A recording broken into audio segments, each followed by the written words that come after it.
నేటితో AP assembly సమావేశాలు ముగుస్తాయి.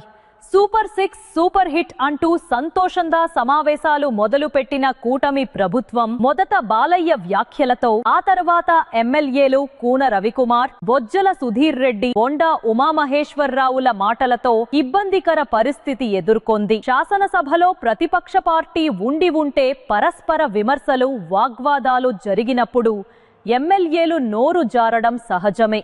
కానీ సభలో ప్రతిపక్షమే లేనప్పుడు అధికార పార్టీ సభ్యులు నోరు జారి లేదా అనాలోచితంగా ఏదో మాట్లాడి తమ ప్రభుత్వానికి ఇబ్బంది కలిగించడం, సభలో లేని ప్రతిపక్షం కూడా తమ ప్రభుత్వాన్ని వేలెత్తి చూపేలా చెయ్యడం చాలా ఆశ్చర్యకరమే. కొత్తగా శాసనసభ్యులుగా ఎన్నికైన వారికి శాసనసభలో ఏ విధంగా వ్యవహరించాలో తెలియదు. అలాగే సభ నియమ నిబంధనలు తెలియవు కనుక వారికి ముందుగా కొన్ని రోజులు శిక్షణ ఇస్తారు.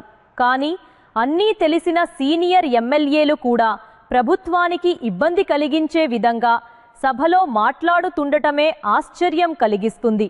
అది సభలో ప్రతిపక్షమే లేనప్పుడు. బాలయ్య మాటలపై వైసీపీ ఎంత రాద్ధాంతం, ఏ విధంగా రాజకీయాలు చేస్తోందో ఆయనతో సహా అందరూ చూస్తూనే ఉన్నారు. కానీ అందరికీ తెలిసిన కారణాల వలన సీఎం చంద్రబాబు నాయుడు ఆయనకు గట్టిగా చెప్పలేకపోయారు.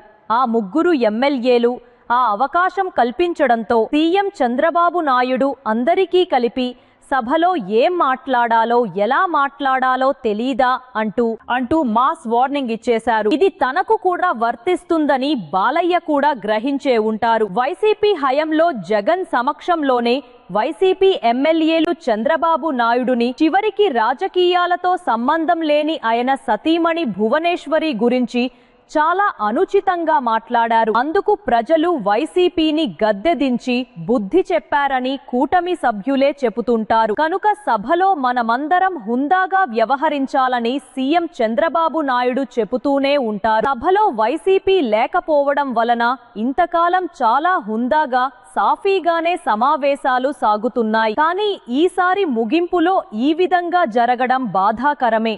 కానీ ఇది పునరావృతం కాకుండా అందరూ జాగ్రత్త పడితే ప్రజలు కూడా హర్షిస్తారు.